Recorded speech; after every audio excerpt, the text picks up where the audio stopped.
নমস্কাৰ অসমবাসী, আজি হ'ল 14 মে। এই মুহূৰ্তত ৰাতিপুৱা আহি পৰিছে দুটা ব্ৰেকিং নিউজ। কালিৰ পৰা 6 মাহলৈ কোনো চৰকাৰী বিষয়া যাব নোৱাৰিব বিদেশলৈ। হয়, এতিয়াৰ পৰা কোনো চৰকাৰী বিষয়াই ভ্ৰমণ কৰিব নোৱাৰিব। হয়, ব্ৰেকিং নিউজ। মুখ্যমন্ত্ৰী হিমন্ত বিশ্ব শৰ্মাৰ এই ডাঙৰ ঘোষণা লৈ আছোঁ সবিশেষ। কালিৰ পৰা 6 মাহলৈ কোনো চৰকাৰী বিষয়া যাব নোৱাৰিব বিদেশলৈ। চৰকাৰী খৰচ অথবা ব্যক্তিগত খৰচটো যাব নোৱাৰিব বিদেশলৈ। 6 মাহলৈ নাপাব কোনো দীঘলীয়া বন্ধ। হয়, বিষয়া অথবা কৰ্মচাৰী যাব নোৱাৰিব বিদেশলৈ। Breaking news. কালিৰ পৰা প্ৰাচুৰ্য পোৱাকৈ এই সিদ্ধান্ত কেবিনেটৰ।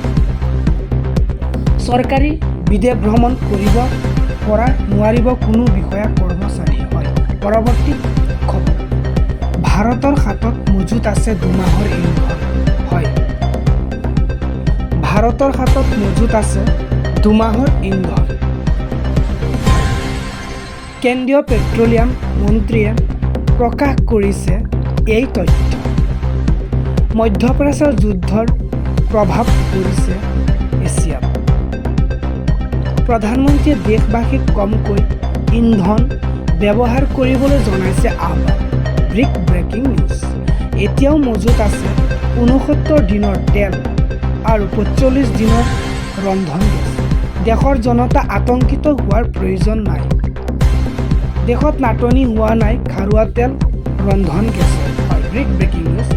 প্ৰায় 2 মাহৰ বাবে সম্পূৰ্ণ মজুত আছে ইন্ধন গেছ। হয়, বৰ্তমান এই কথা জনাই দিছে যে 2 মাহৰ বাবে এতিয়াও আছে মজুত, কোনো চিন্তা কৰাৰ প্ৰয়োজন নাই, কোনো ধৰণৰ সমস্যা নহয় খাৰুৱা তেল, ৰন্ধন গেছৰ বাবে। হয়, ব্ৰেকিং নিউজ। ভিডিঅ'টো যিমান পাৰে শ্বেয়াৰ কৰি দিব, লগতে এটা লাইক কৰি কমেণ্ট কৰি দিব।